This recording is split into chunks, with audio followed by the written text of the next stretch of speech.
Greetings, everyone. Welcome to the Lifecraft, a podcast designed to achieve and aid for growth, success, and happiness for all of us in different areas of life that we aspire for. Today, the subject is and focused upon positive education and mental fitness. So, what exactly is positive education? We have learned and heard a lot of things about positive psychology, positive mindset, and being positive. But what exactly positive education means, what it does to us, what I have understood and realized and learned is that it is a method, a blend of traditional education, which we have gone, all of us gone through, and others currently our students and kids are going through.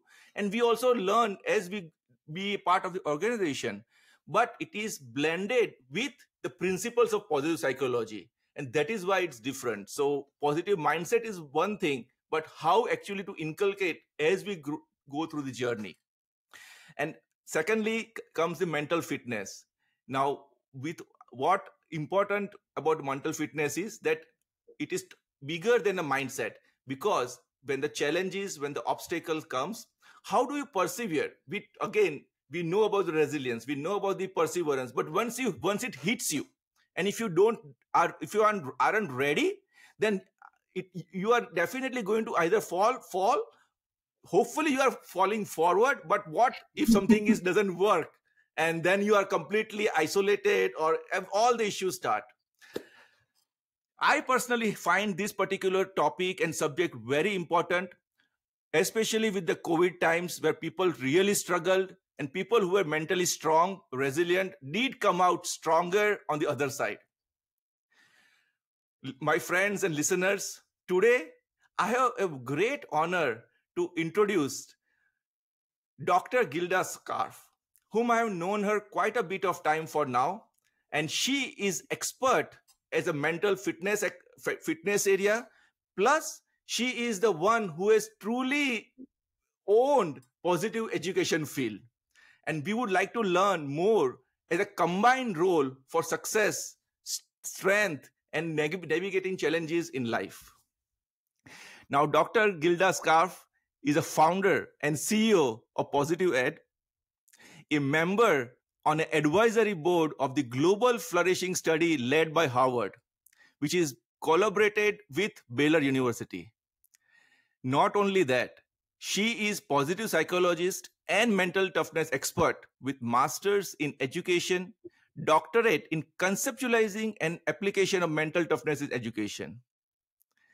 Not to say more, but I must share this, that her vision is to empower individuals to fulfill the potential through the human-centered and whole person leadership. Welcome, Gilda. It's my pleasure and honor for having you here. Thank you so much for inviting me. It's an absolute pleasure to be able to have a voice again and really talk about things which I'm extremely passionate about, but most importantly, I want to kind of showcase the impact which my work has had. Awesome. Thank you so much. So to begin with, I want to lay out the foundation for our listeners, because I have a feeling that positive education is not that prevalent and not so much considered as an important factor not only in education, especially in US. That is what I have come across. I know you have been at a global level. So if you can throw some light and some understanding of what exactly, in your own words, does the role of positive education play in various facets, especially at the school level?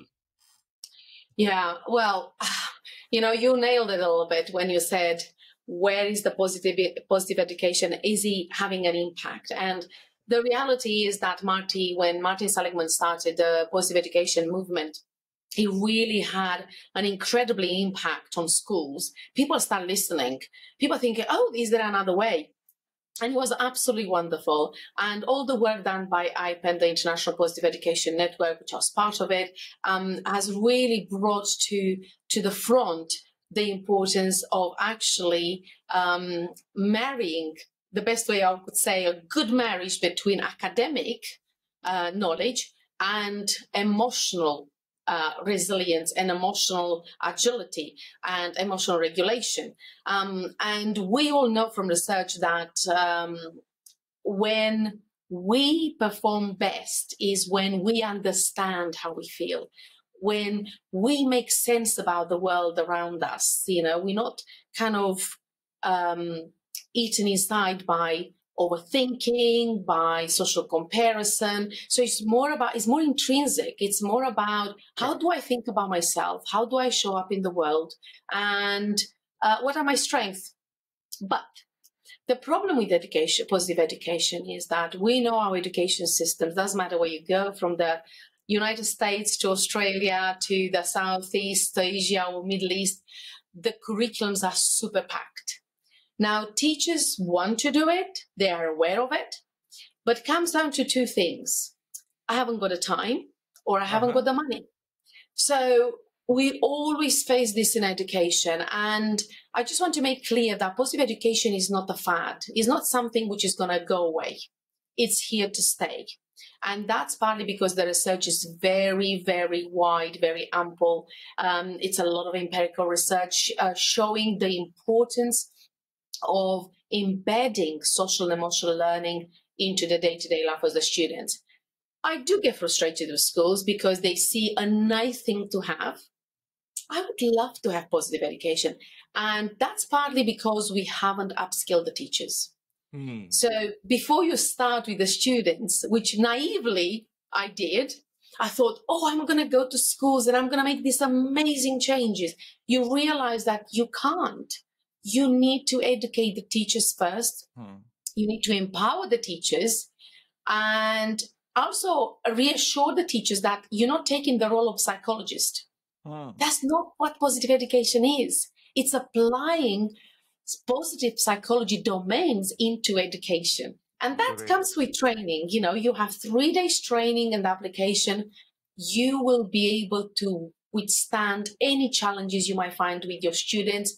And not only the prescriptive way via curriculum, but the touching way, through your subjects. Awesome.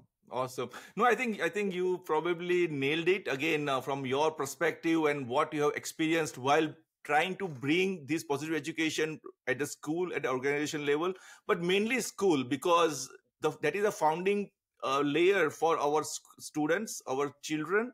And as we go along, we know that the stress, the competition, it's so important. From the perspective of what you are trying to say, which makes so much sense, that so much is truth, that positive psychology is very important, but it is important to bring domains of positive psychology into the education, because positive psychology, after all, is a PERMA model, which talks about a bigger life picture, how you want to drive your life, but how do you bring those elements into your internal and internalize it, right? You talked about intrinsic development. And from that perspective, I think if I connect nicely, I think the growth mindset comes takes a big role when you talk about positive education, because those are the places. Yeah, I might be a bit controversial with the growth mindset. And I think it's that through my experience, because when I started the work in positive education, obviously, like everyone else, I started with PERMA model. Then I explored different, with the vitality at the end or health at the end. I looked at 5 ways to well-being, and I was trying really to make sense of why it's still not sticking. Why we're not still making as much inroads as we would expect, right?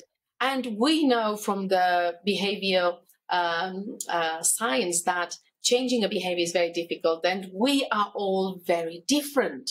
You can't come with a one-size-fits-all into a classroom or a school and say, hey, if you take the PERMA model, you're going to be extraordinary.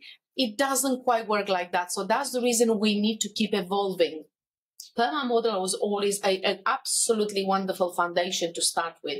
But so much has changed in the last few years, especially that we need to look a little bit more. So for me, definitely, when you mentioned about growth mindset, I was always a lover of Carol Dweck's work, but I had a bit of a qualm because also is a lot of misinterpretation. People know that is a continuum. Hmm. But the problem is kids don't quite get that. Hmm. And if you say to a child, well, in your maths lesson, you're not showing growth mindset, automatically it has a negative connotation, almost as, yeah, because Hmm. I'm stupid or because something is wrong with me.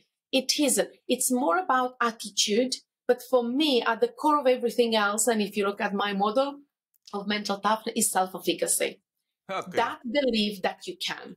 Hmm. Because if we embed this into our young people, that no matter how difficult things are, no matter how stressful things are, if you approach them with a positive and optimistic mindset, Okay. there is always a solution to any problem. Understood. Do you No, see I what I think mean? So it's, I in a think way, it's simple, right? It's just rewiring our brain to look, instead of a threat, to look at, oh, okay, this happened. This is how I'm going to react. So this is why mental toughness for me has been something which I do know that, especially in our times now, it's one of the most crucial things which we all need to possess and we all need to thrive to build and maintain. I think you said it right. I guess bringing the different flavor or different spectrum beyond growth mindset. I think this was a great learning for me. I'm sure our listeners must be also pretty intrigued by how you put a perspective of self-efficacy into uh, towards growth mindset, because growth mindset by itself doesn't probably drive you, but self-efficacy makes a lot of sense. And the reason I say that because I'm very recently I listened one of the very good talk from Sue Langley, and she talks self-efficacy quite a bit, and she gave so many Mm, examples that you have to just approach it from the perspective of, if something did not work, it's okay. If something you did not know, it's okay, because everything has its own domain.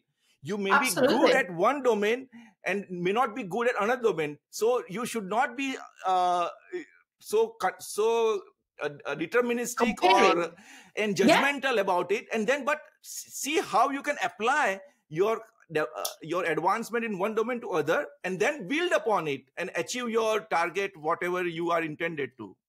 Absolutely. But there's one point I want to make on this. There is an element of understanding and accepting that you're not good at everything else, but that doesn't mean you don't try, but that doesn't mean you should try in spite of. Do you see what I mean? I Yes, mean, yes, it's one of the things because 95% of what we do is habitual, right? correct, We know that. totally, Now, we exactly. can change habits, but the amount of energy which you need to do to apply to change a habit, it has to be worthwhile, right? So why should I put, for example, if I'm a student, Hmm. so say I'm very good, my brain is very well developed in humanities. I'm very good at English, philosophy, geography, history, but not so great at logical things like maths, physics, or chemistry. Now, that what I'm saying is, I'm not saying you shouldn't have a positive attitude towards those logical things, but the amount of energy You have doesn't have to be that high to bring it exactly where the other ones are. Because at the end of the day, we all tend to go for what our strengths are. And if we know how to use our strengths, we will be successful. But if we keep trying, I mean, I'll give you an example. If I wanted to be an engineer, and I was having, really bad grades in maths and physics, and I wasn't very good at it. But my parents say, for the sake of the argument, because there are many parents out there who pushes the kids into one direction because they want to fulfill, they want a good life. They do it for the best intention. But the kid is not good at it. I would have been a failure. I might yes. have learned, I might have got in, but you will eventually given up. So why not? And I'm not saying you should do what you love, because sometimes you don't know what you love till you try Hmm. it. Hmm. But what your strengths are, what you're good at, what comes a little bit more natural to you. But because we know that even with the natural things, you still have to put a heck of a work to Totally, achieve that high standard, right? So totally. No, Yeah. I agree. And that exactly comes that self-awareness, self-reflection, and that self-efficacy plays a quite a big role, because that is how you understand that part and then Yeah. take the necessary steps and action accordingly. So, which is self-fulfilling. And that makes so much sense.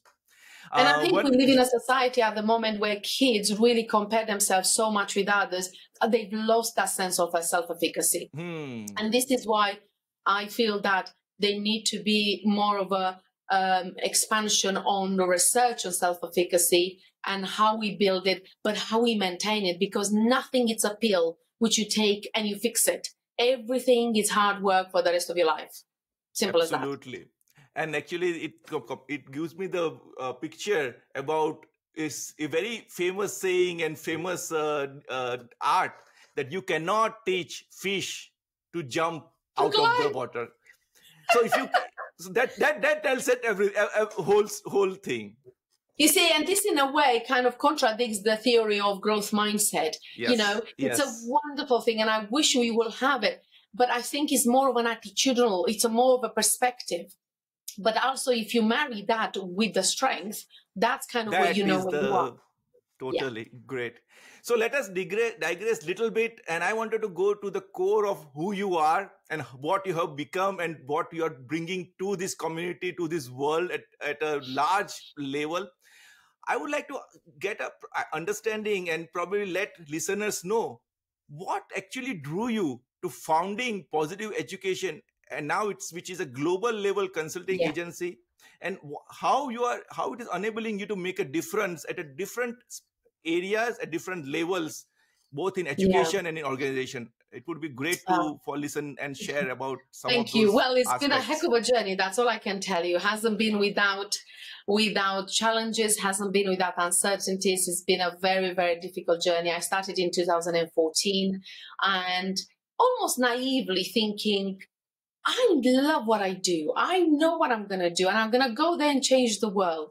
I still believe that. Don't get me wrong. I still believe that. But I think I was a little bit naive about the how. Hmm. How do you take the knowledge and transfer it into practice? Hmm. It's not easy because of the subjective nature of us being human, right? The way how we react to stresses, the way how we react to certain emotions. You put 10 children in the same room, they will react very differently to the same stressor, very Totally. differently. So therefore, how do you bring preventative measures? Because Hmm. we all know that is a pandemic on anxiety, stress, depression in young people. How do we do this, and why are we still not making a change? So for me, this has been the bane of my life, Hmm. because I am a great believer that I can, however small, there is something we can change. Correct. And I think that is our ability to perceive things in a very optimistic way. And, Marty's been a great, his work on learned helplessness. That for me is more important than anything else, because sometimes we just like, I can't do it. No, this is not, no, I can't. So you see, this is totally learned helplessness. And this is where we know from Marty's research that can be changed. That can be changed with a lot of work, but it can be done. But that requires a lot of intent. It Mm-hmm. requires a lot of work. And also we have to remember that in the education is as much as you can teach. So for me, establishing my company, what I wanted to do, I wanted to kind of find the best way possible to bridge that gap between research and practice. I Got wanted it. to measure the impact. I wanted to measure the outcomes. But Mm-hmm. I know as well that, and I think there will be some psychologists out there which hopefully they will back me up. In psychology, to measure something you can measure something in a very clinical environment, right?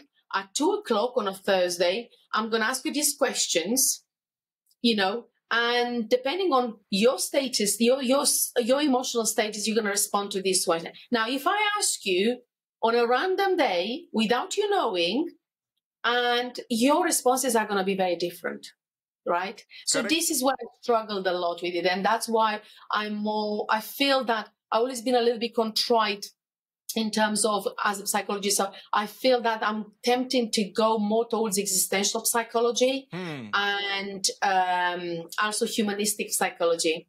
Carl Rogers, Maslow, we all know that everything we do with our students, whatever activities we put or how much awareness we put together, we will achieve greatness by creating a dialogue with them, making them part of the solution.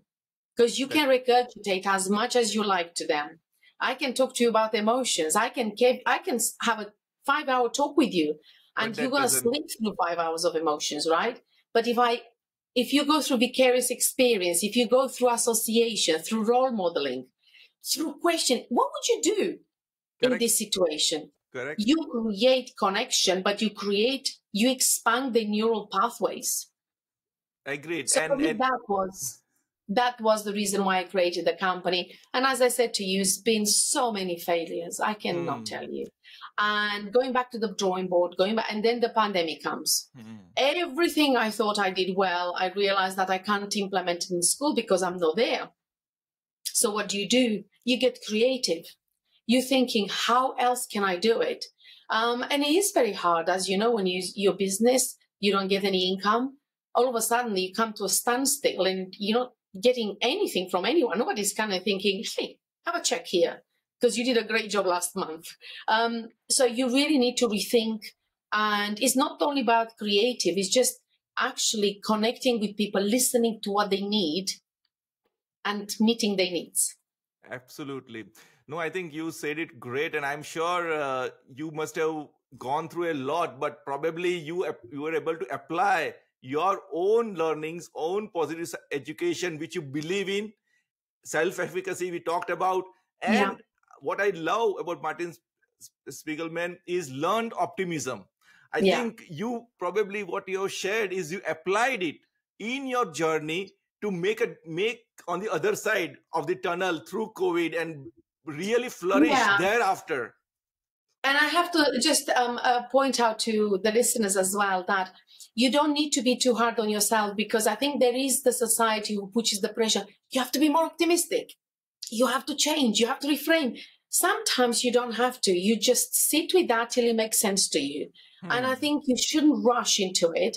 But also I learned one thing, which I think is crucial to my work, to be flexible, to don't assume that you know it all, to don't assume that your way is the only way.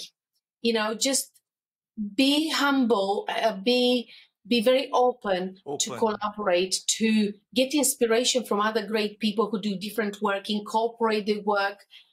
Don't assume that your way is the only way. It doesn't work. And we know that from research. And, you know, sometimes it pains me a little bit when I'm thinking, well, if you do this, you're going to get this. You don't. Maybe for certain people, yes, but for others, don't.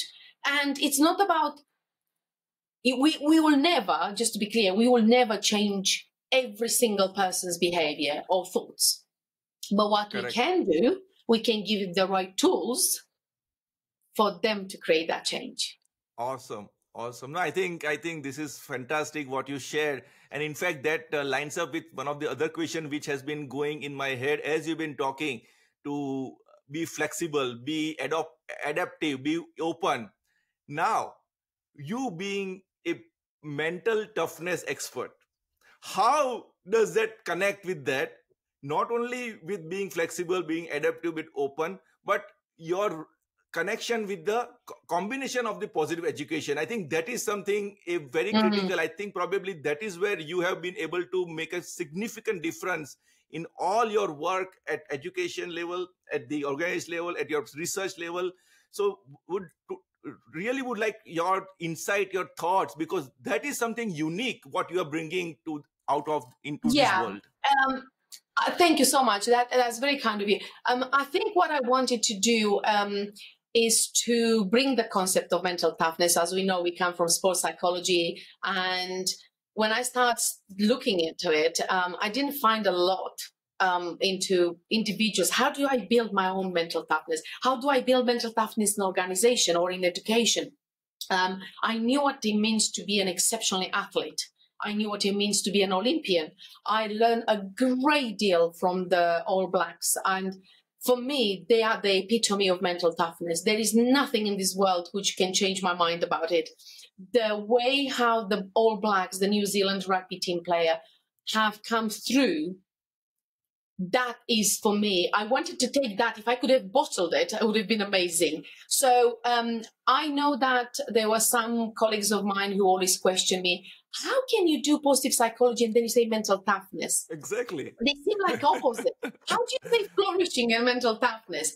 Now, for me, it's very simple because I don't think without the other can coexist. They coexist. They definitely coexist. But also, I think there is a lot of misconception about what mental toughness is. And again, sometimes by the way how I know I feel like I have to defend the word sometimes, but also how the research has shaped it a little bit, Of course. and also the misunderstanding of people that it's pushing through the pain, but doesn't matter how, if you look at athletes, they push, and that's what people see the first. But that's not true. You require mental sensitivity. You require being present, as you all know. You can't keep thinking about the past. You can't keep thinking about the future, which makes you anxious. That other one makes you depressed. That one makes you anxious. So you need to live in a present. You need to plan, but you need to commit. Yes. You need to have focus. Yes. You need to understand who you are as a personal brand identity. Who am I? How do I show up in the world? But it's more collective. I always talk to people when they say, what is the difference between well-being and flourishing? For me, well-being is mine. It's individual, right? How I build my well-being is individual. But flourishing, it's collective. Collective. You got right? it. So how does my well-being impact you, Robak, and other people or other members of my community? How do I make that happen? Because we live in such an individualistic society that the only people we think it's us, me. But when we think about what the pandemic has brought us, you realize that we had a gift through the pandemic, and that was connection. We spend more time with our families. We spend more time with friends, even if it was virtually. We cared more. We checked in more than other times, haven't we? Totally. But in the same time, the bridge between mental toughness and positive psychology, it's one of these. I think it's a very solid bridge because you bring the domains of positive emotion, you bring the concept of achievement and accomplishment into it. But the mental toughness brings not only the perseverance and grit, it brings the ability to not only navigate challenges, but to foresee them. Okay. So you know how we always say, is resilience mental toughness? It isn't. Correct. They're not the same. It's a small nuance, but it's not the same. Resilience, something happened, you bounce back. Mental toughness is something, I'm seeing this coming. I'm not overthinking this. This is X, Y, Z and whatever. And if this doesn't work, I'm going to go this way. So you don't get depleted by the level of failures you have in your way. You learn from each one. Agreed. It's more of a continuum, and that is the difference. Oh, absolutely. And that's what keeps you going. And the thing is that what happens is the same, and also it's about perception, So the way how we frame certain things, like fear, it's a negative thing. We all know anxiety, it's a negative thing. But why? How about if we frame it the other way? What about if we frame it like, actually, when I feel sick in my stomach, it's not a bad thing. It's actually, I'm quite motivated. I'm quite excited about things. So, so our perception, it becomes so gloom and doom by the environment, by the stories we hear on the television, because there are not many good stories these days, are they? And that affects the way how we shape our narrative. And that is the thing which makes it or breaks it. Awesome. I think that was a fantastic sharing of the real marriage of mental toughness with positive education. So I truly thank you so much for your deep insights to how both, which was a true aspect of today's talk, that positive education combined with mental toughness, how it helps to promote sustainable and flourishing across all the levels, which you have probably mastered it and bringing to the community at different levels, which is amazing. So, what would be your parting thoughts? Like, as we come to the close of today's topic, to the listeners, my intent is like, I know we can bring all these things at the education or organization level, but what steps we individuals can take at a home level, small step to build this, apply these aspects into our day-to-day routine, and then bring it across in your own company where you are interacting with. I think I will start with changing the narrative, changing your thoughts. Is it a fact? Is it a feeling? Because we all react to certain, to whatever it is out there in very different ways. And I think if we are a little bit more mindful about making a judgment or a jump, saying, oh, this is too bad, or this is too hard, or just sit for a bit. Like Viktor Frankl said, between stimulus and response, there is a space. In that space is our power to make a choice. So that's all I will say. Be present, don't overthink, and also use cognitive flexibility in terms of be able to see the two sides of things. Don't assume automatically this is it. Just change. As you know, going back to Martin Seligman, the pervasiveness, the permanence of his model, the 3 Ps, it's absolutely still one of the greatest things, the way how you perceive the world around you. And that is dealing with uncertainties. And life is not linear, never will be. And because otherwise it would be so boring, wouldn't it? True. So I think it's just maintain your system of beliefs. Very nice. It's a very, very important thing. Believe what you get, as much information, your due diligence about things. Don't just jump to conclusion. And also mastering your emotions. I think really you strip it down to this. It's we all, if we act on our emotions, we know that things are going to go wrong. So just again, back sitting to that emotion and understanding and not casting a judgment straight away. And also with the parents, I will say, don't underestimate your kids. You may be surprised how much they can teach you. Yes. I cannot tell you how much I learned from my son. And I just have to give it to him because I always come, I know, research says that. And then I say, but do you live it? I do. Just listen. So just active listening to people around us. Don't fast forward too quickly. That's what I would say. Great. I think we can continue this conversation on and on because it opens up my thought process, and I feel like sharing few other things which I can correlate, but I think we will keep this for some other time and discuss a little more. So, but thank you again, Gilda, for coming on the podcast today. And I'm sure our listeners must have enjoyed the great and insightful teachings and learnings you have shared. And it was been so enlightening. I'm truly thankful to you. And I'm grateful for your time. Thank you. Sure. And for our listeners, please feel free to share any questions what you have. This podcast will be available online, and any questions you have for Gilda, myself. So stay tuned, and we are going to bring more podcasts on the LifeCraft, especially to learn tools, techniques to how we can grow, succeed, and be happy at the same time, from all experts like Gilda, to achieve what we desire and aspire in life. So thank you so much again, Gilda, and be well. Thank you so much. Thank you. Really grateful.